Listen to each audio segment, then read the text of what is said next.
अस्सलामुअलैकुम students, welcome back to my channel. उम्मीद है कि आप सब खैरियत से हैं। आज का हमारा टॉपिक है व्हाट इज़ साइंस। साइंस क्या है, साइंस की डेफिनेशन क्या है, इसकी ब्रांचेस कौन कौन से।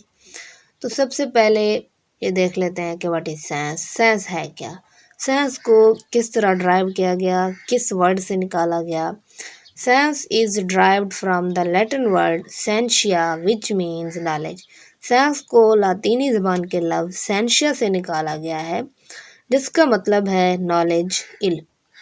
अब इसकी डेफिनेशन की तरफ चलते हैं। नॉलेज तो है, बट सवाल यहाँ पे ये होता है कि किस किस्म का नॉलेज है, व्हाट टाइप ऑफ नॉलेज। तो डेफिनेशन की तरफ चलते हैं। Definition of science: the knowledge gain through observation and experimentation is known as science. The knowledge gain through observation and experimentation is known as science. वो इल्म जो मुशाहदात और तजर्बात की बिना पर हासिल किया जाए, साइंस कहलाता है। ऑब्जर्वेशन मीन मुशाहदात होते हैं और एक्सपेरिमेंटेशन मीन तजर्बात। The knowledge gain through observation and experimentation is known as science. जैसा कि साइंस हमें पता है डील करती है विद द नेचर, फितरत के साथ, it is also called natural philosophy.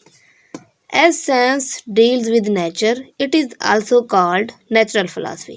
तो साइंस को नेचुरल फिलॉसफी भी कहा जाता है क्योंकि ये नेचर के साथ डील का मतलब क्या है। नेचुरल फिलॉसफी का मतलब ये है कि organised study of nature. Natural philosophy mean in organised study of nature, फितरत का एक मुनज़्ज़म शुदा निज़ाम।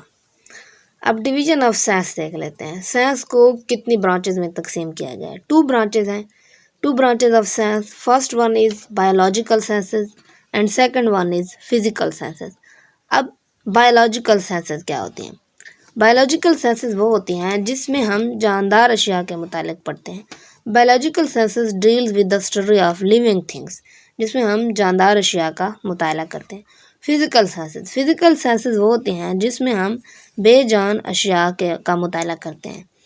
Physical sciences deal with the study of non-living things, जिसमें हम बेजान अशिया के मुतालिक पढ़ते हैं। नॉन लिविंग थिंग्स जो जानदार नहीं होते, जो बेजान अशिया के मुतालिक साइंसेस। बायोलॉजिकल साइंसेस को मज़ीद 2 ब्रांचेज में डिवाइड किया गया है।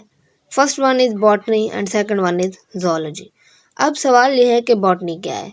Botany that deals with the study of plants. Botany वो इल्म है जिसमें हम प्लांट्स, पौधों के मुतालिक पढ़ते हैं। अब zoology that deal with the study of animals, जिसमें हम जानवरों के मुतालिक पढ़ते हैं। बायोलॉजिकल साइंसेस, जैसा कि साइंस को 2 ब्रांचेज में डिवाइड किया गया था, एक थी बायोलॉजिकल साइंसेस और सेकंड थी फिजिकल साइंसेस। बायोलॉजिकल साइंसेस को हमने पढ़ लिया है, उनकी ब्रांचेज भी देख ली हैं। अब बात आती है फिजिकल साइंसेस की। फिजिकल साइंसेस को फंडामेंटल साइंसेस भी कहा जाता है। फंडामेंटल साइंसेस क्यों कहा जाता है फिजिकल साइंसेस को? बिकॉज ये बेस प्रोवाइड करते हैं अदर एरियाज ऑफ साइंस के लिए। Physical sciences are also called fundamental sciences because they provide base for other areas of science. Other areas of science कौन कौन से हैं? Physics, chemistry, mathematics, etc। इन सब को ये बेस प्रोवाइड करते हैं, इसलिए फिजिकल साइंसेस को फंडामेंटल साइंसेस। That's end. आज का लेक्चर यहाँ तक ख़त्म हुआ। उम्मीद करती हूँ कि आपको आज की ये वीडियो पसंद आई होगी। अगर आपको आज की ये वीडियो पसंद आई है तो मेरे channel Arham math with science को सब्सक्राइब कीजिएगा और बेल आइकन को भी प्रेस कीजिएगा ताकि हमारी हर नई आने वाली वीडियो का नोटिफिकेशन आप तक पहुँच सके। मिलते हैं नेक्स्ट वीडियो में, तब तक के लिए अल्लाह हाफिज़।